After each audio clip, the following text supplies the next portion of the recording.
Hey, welcome to Living with COVID episode 4. Oh, thank you. That's my real miss. That's day one right there. Definitely, that's somebody who's going to be a groomsman at my wedding. And I'm starting out at one of the hardest episodes to do for this series, and I just said that. Yeah, but that's going to be a groomsman at my wedding. That's somebody who can meet my children. Like, yo, my man, you not doing nothing? Take care of my child for me, please. I need a nap. That's how much I love that man. In this episode, I want to talk to you about the victimization of marginalized people. This is one of those episodes where I didn't know how I was going to frame it because I had no idea if I wanted to elongate a lot of these points or if I was only going to be enhancing the trauma that you might be experiencing by listening to it, because maybe some of you who are out here looking for this type of video know this to be in your heart of hearts to already be true, and all I'm going to be doing is confirming what you feel. For those who don't believe in this type of thing, they might want more data, they might want more examples, and I was trying to fight between trying to explain, I was trying to figure out a way to organize this in a streamlined manner to which I could satisfy both sides. And as I started to do it, which I will show you right now, obviously not that one, I was looking at some evidence of why more black Americans dying of COVID-19, U.S. blacks 3 times more likely than whites to get COVID, coronavirus in African Americans and other peoples of color. And as I'm doing this research, I realized that there is really no way to, soften this blow. Because what I'm going to talk to you about today is going to be more cultural than it is scientific. And the reason why it's going to be more cultural than scientific is because we already are in a culture war right now with a bunch of people who can see the science and still reject it. So maybe we're going to have to try a different avenue here. Because at this point, if the science is pointing in the direction of an ideology that is not yours, then and you're still, then maybe hearing the real life part of this will affect you in some other way.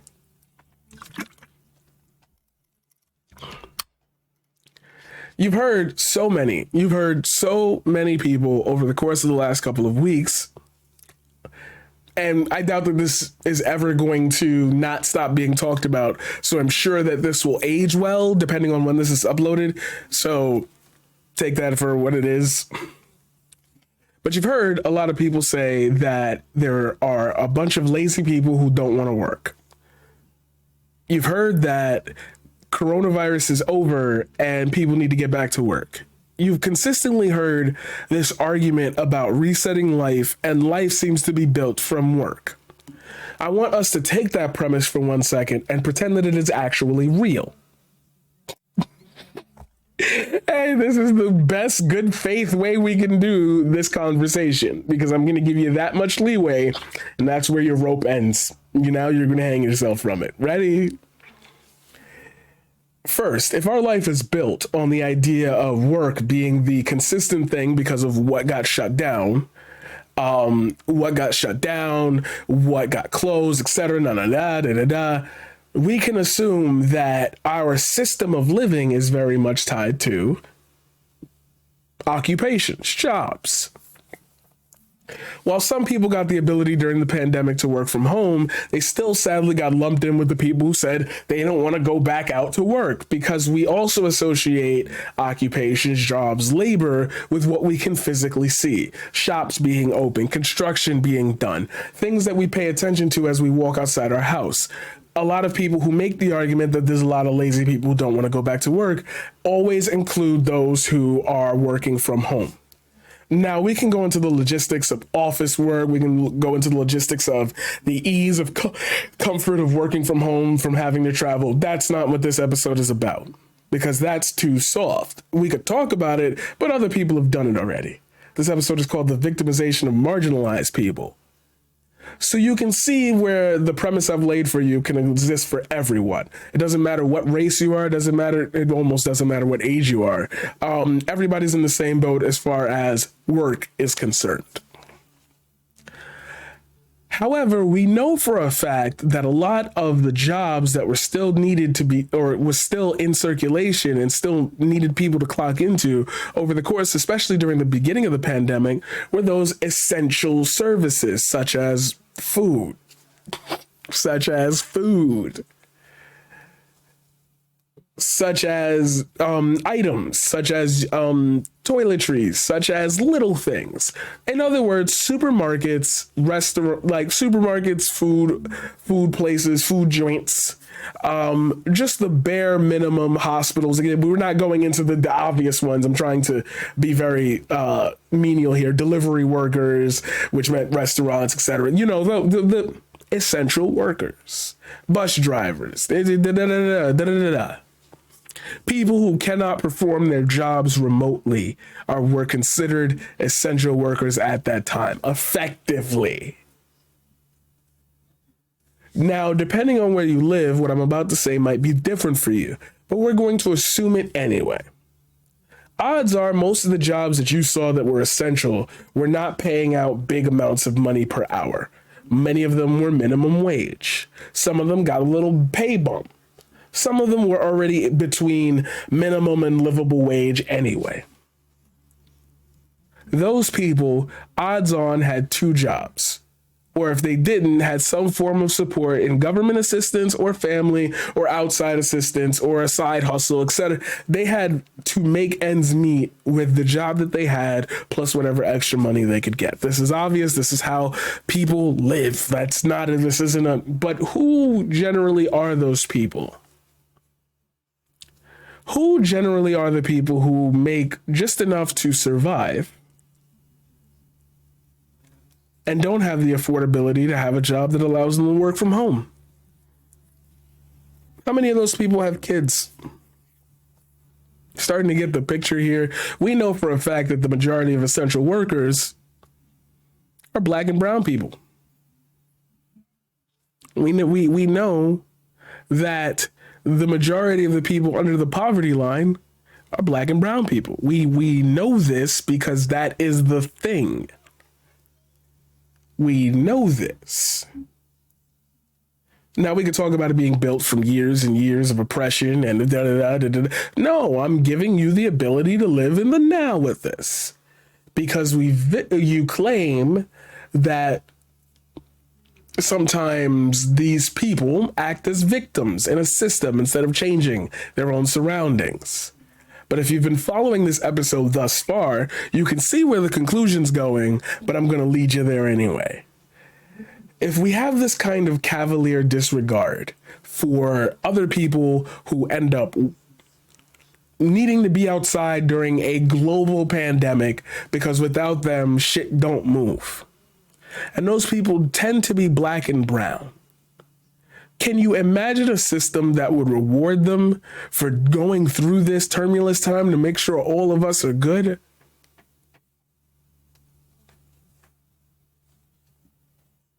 Now, if you say, yeah, absolutely, definitely, for sure, then I have to point you to the fact of the way they were living before the pandemic started.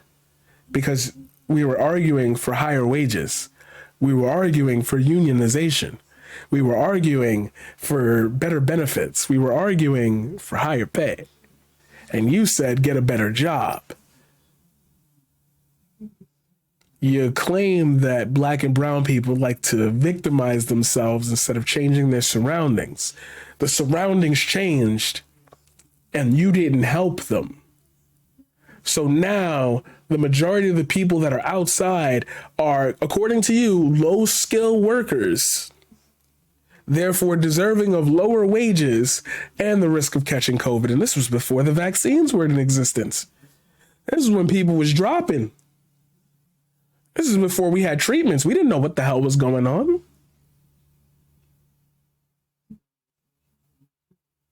Imagine how many of those people were senior citizens. Imagine how many of those people were disabled people who had no choice because there was no way they were getting through to get their benefits in time unless they were showing that they had the ability to work because their condition was not enough to consider not enough to be considered too disabled to work. Which is funny because that's another thing that we're going to talk about today.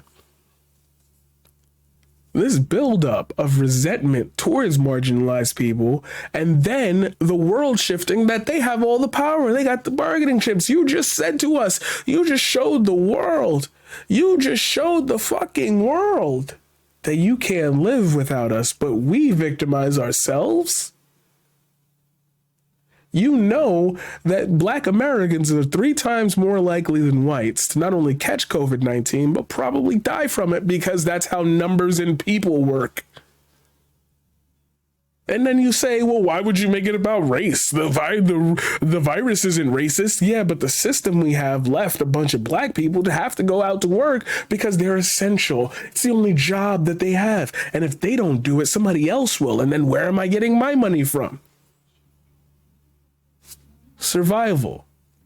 Survival created the toughness that you always say being poor will give you the struggle and you'll be you'll grow up to learn and have empathy. You know, you didn't have a lot, so you know how to struggle feel, and you're going to be tougher because of it. And it's like,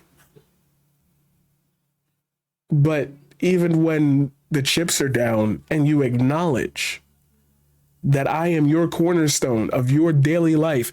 You can't do nothing without that Starbucks cup. You can't do nothing without that beautiful pizza coming out the oven. You can't do nothing without me making you that shrimp scampi pasta.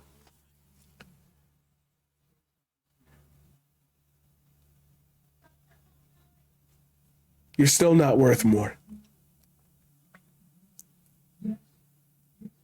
How do you think that plays out in a connection of people in a society who are clamoring for things to go back to normal? Bitch, we already there. You don't want to be judged for an immutable characteristic that you can't deny is existing when you harass and think lower of other people, especially Black people. Why do you say? COVID. I can make a case that because of COVID, I could technically not be here, so you could at least treat me a little bit more respectful because I am out here still doing it for you. Why you want things to go back to normal so you don't have to hear that anymore.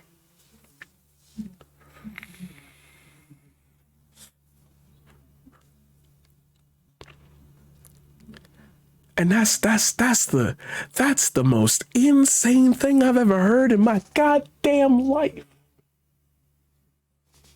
Those who we choose to be the greatest arbiters, the people that we depend on most, are the people who still can't get a seat at the fucking table. And COVID exposed that. I can gladly tell you straight to your face, baby, without you, my world is nothing. But I'm gonna still punch you in the face every 3 minutes. Because that's my position in your life. And I think about it, and I think about it, and I think, who's listening to this? How are they going to... You got to frame your arguments in a way that is like, shut the fuck up. You just told a whole generation of people, a whole generation of already victimized, already brutalized people, that you are the cornerstone of our existence, and you still don't deserve more than crumbs. We, bankers and politicians, we the ones who deserve the real slice of the American pie. We put in the hard work, even though quite literally we said we don't need to do our jobs in our nice big office rental spaces. We don't need that. We can do this all from home. We could chill and make thousands of dollars a day.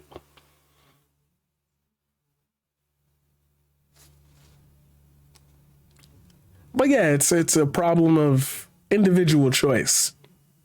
There isn't some larger picture here. No, that doesn't exist. We're not advocating for anything. We're just bitching about it. Because the argument, the case that you want to make, the thing that you want so badly above all is to be proven right that anybody can make it. And I'm telling you, anybody can make it. The majority won't. And that creates such a disparity that you can tell people subtly, we don't give a fuck about you. And there's so many layers to that sentence that you know they fucking you. You know goddamn well this shit ain't working for you. And you just don't know what to do else. They've limited your options. And then they've told you the people that deserve it the most, the people that we have to rely on, even in a global pandemic. You want a livable wage for what? You're just flipping burgers, bro. Even though I keep feeding your family every 2 days, right? You don't see it like that because the relationship was never made like that. I wonder how you could systemically change everyone's perception of seeing the human beings right in front of their faces and not valuing them for their bodies, but instead what they can give you. I wonder what type of system does that. I wonder what type of economic system values the profit over the person. Because there always needs to be a victim. Just some people have different ways of complaining about it. That's our time for today. Ladies and gentlemen, if you like this video, please do me a favor, hit the like, hit the subscribe, hit that bell to stay notified. I don't know when this shit drops, but I drop every day. Come check me out on Twitch. Link is in the description down below. And I will see you later.